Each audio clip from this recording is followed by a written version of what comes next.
Hey YouTubers, it's Charlie. So this is going to be my Flash episode 11 video. The Reverse Flash returns. Just careful for spoilers if you haven't seen it. The whole episode was really like a Reverse Flash explainer, an Eobard Thawne explainer. So let's get going. What better time to do a new round of the Reverse Flash ring giveaway? So all you have to do to enter that is be a subscriber and leave a comment on this video. How did you get your suit into that little ring? Really, that's all you want to ask me? So what I'm going to do is top 10 WTF just because there were so many big moments in this episode. So starting with number 10, the Reverse Flash tries to learn about Barry Allen and what time he's from. There's a whole lot of explaining that we have to do about time travel, what's going on with them changing things and how it affected Cisco in the end of the episode. But basically, at the beginning of the episode, we learned that Eobard Thawne doesn't know anything about Barry Allen. He just knows about the Flash and is trying to find the time period he was originally from. Because up to this point, they have already been battling across space and time. So Eobard Thawne uses this truck accident at the beginning of the episode to find out where the Flash is from.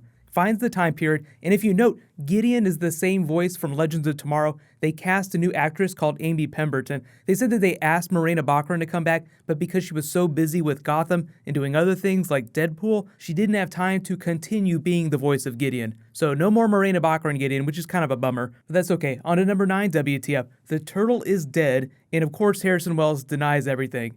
Jay Garrick plants the seed of doubt in Caitlin, like every time something bad happens, Harrison Wells always seems connected to it. Remember, Harrison Wells technically is not evil, even though he's doing very bad things. He just wants to save his daughter and feels like there's no other option. It's better to call him an antagonist, but Cisco does reference, trying to use the turtle's powers to try and defeat Zoom. Harrison Wells is already working on that problem. That's why he took that sample from Turtle when he killed him. So no worries there, they got what they needed from Turtle. On to number 8, WTF, Harrison Wells discovers the secret of Cisco's power. I solved Einstein's riddle when I was 10. He discovers that the easiest way to make Cisco vibe is to make him pee his pants. So he puts on the Reverse Flash costume and takes Cisco to the Time Vault, which I guess is what they're calling the Gideon room. So we'll just think of that as the Time Vault. But Gideon there isn't there anymore. The producers explained at the beginning of the season that they no longer have access to Gideon. No idea if it actually does anything special now other than being this crazy freaky braille room, as Cisco calls it. On to number 7, WTF. Caitlin explains what's going on with Jay Garrick to Barry and why they need to find his doppelganger. Caitlin wants to replace Jay's cells with healthy cells from his Earth 1 doppelganger. And the way she explains it, they didn't really explain it when Jay Garrick was like, I'm sick. They didn't really specify the particulars of the sickness, only that he was dying. So now it sounds like whatever happened when Zoom took his speed, that is what is slowly killing Jay Garrick. It's not like he had cancer before he got the Speed Force. Number 6, WTF, The Flash versus the Reverse Flash, round 1. There's this really funny exchange where Barry's like, dude, you're dead. Thanks, bro. Good to know. By the way, now that I know where you're from, you're going to be dead soon, too. So the whole reason for taking Tina McGee is so that the Reverse Flash can get back to the future so that he can go back in time again to when Barry was a child and kind of set off the plot line for season 1. And then we get our time travel explainer. So number 5, WTF, Time Remnants Explained. Harrison Wells explains how Reverse Flash can still be alive if Eddie Thawne killed himself. If you watch the episode and you're still confused, think about it this way. Eobard Thawne from the future, like the one we're seeing in this episode, was inside the Speed Force when Eddie Thawne killed himself, so the Speed Force acted as this time bubble that protected him, so he was not subject to the effects of changing the timeline. On to number 4, WTF. Cisco can vibe into the future, and Harrison Wells supercharges a pair of his goggles so that now they have some control over it. Really what it does is it simulates the fear response so that he gets charged with adrenaline, and that's how they're controlling it. They're using the goggles to regulate that. Something Harrison Wells said made me turn my head though. He said, I can control your vibe ability now, meaning that he might induce Cisco to vibe even if Cisco doesn't want to in the future. And when he started to bleed from the nose, I actually thought that was going to be a side effect of them supercharging his ability. Like, oh, you can make it that much more powerful, but it's going to hurt you. Like, they're not going to give Cisco unlimited ability to see into the future. That's almost like overpowering the hero characters. So the way they explain that is that Cisco just gets like this massive headache, so it is going to continue to harm him just a little bit when he uses the goggles. So it's not like he's just going to walk around 24/7 with the goggles on now. On to number 3, WTF. Iris says her goodbyes to her mother, very emotional. She's like, I wish I could be here for Wally so he could work his anger out and I could be here to explain it for him. It takes her a little while, but Iris is able to help Wally realize that he needs to go say goodbye to his mother. And it's really just kind of setting off their arc. Wally's going to be big in the back half of the season. This is just the beginning of that. Him slowly moving past his mother's death, but it's not going to happen right away. Wally has all this pent-up aggression and anger, and he hasn't even had any scenes with Barry yet. That's a whole other thing that we have to talk about once they finally get some scenes together. But speaking of moving forward, on to number 2 WTF, Patty leaves the show for I don't know how long. I don't know if she'll be back for the finale, but I'm pretty sure based on what the producer said, she's not going to be in the next couple of episodes.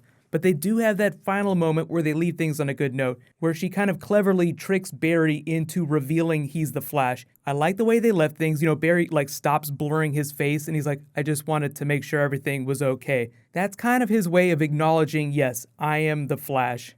But one of the big things that this is teeing up is the fight against Zoom, doubling down on the quest to defeat Zoom. It's kind of like Wally moving past his mother's death, like both characters moving forward.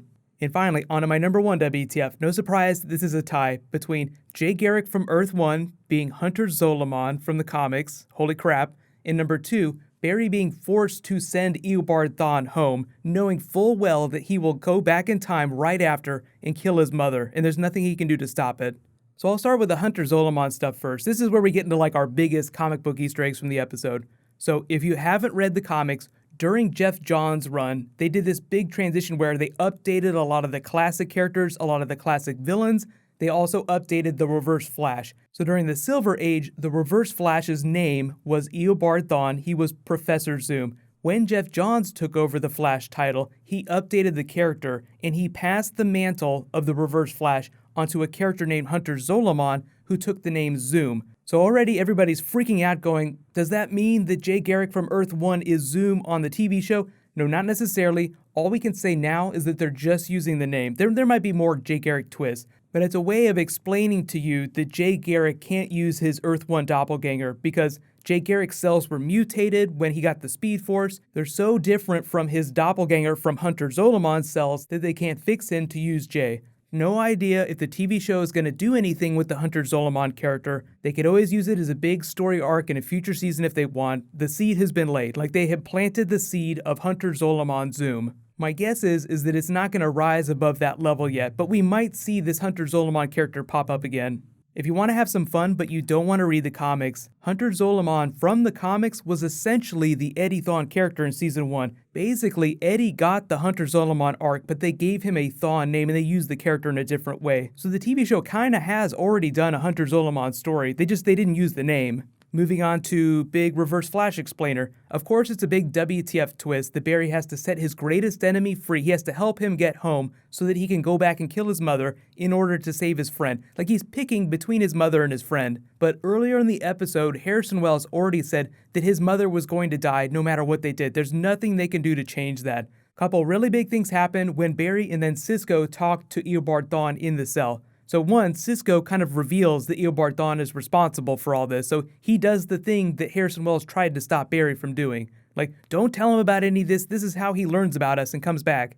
But then Barry, when he goes to talk to him later and is like, why do you hate me so much? Eobard Thawne tells his story from the comics, his backstory. Now, they've changed it a couple times in the comics, and like I said, there have been a couple different versions of the Reverse Flash. But there's a couple fun stories from the Mark Waid run and the Jeff Johns run that tell the Eobard Thawne backstory. What Jeff Johns did is he essentially expanded on the Mark Waid story. Because Mark Waid came earlier. He came during the 90s. Jeff Johns came about 10 years after that, so he didn't necessarily retcon anything that Mark Waid had done. But when he says he idolized the Flash, that's all true. It all happened in the comics. When Eobard Thawne is growing up in the 25th century, the Flash doesn't exist. He's been dead for a long time. There's no Speed Force. He learns about him, gets really inspired, wants to become him, becomes infused with Speed Force himself, and then eventually time travels into the past to try and meet Barry Allen, meet his idol. But he ends up in the Flash Museum and accidentally learns that he is destined to become Professor Zoom, the Flash's greatest enemy, and it drives him crazy.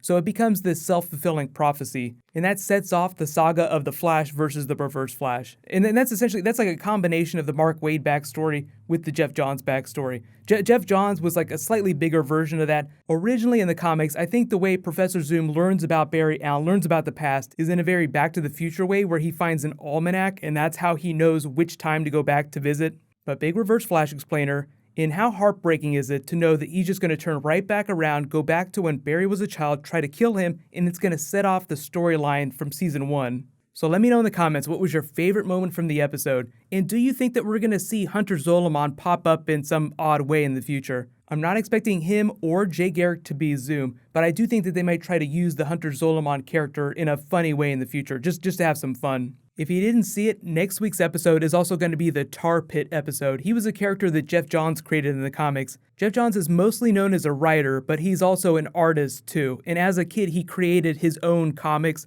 One of those characters he later wrote into The Flash, and it was called Tar Pit. So now Tar Pit is going to be on the show. So a character that Jeff Johns wrote as a little kid is now going to be on TV, which I think is really cool.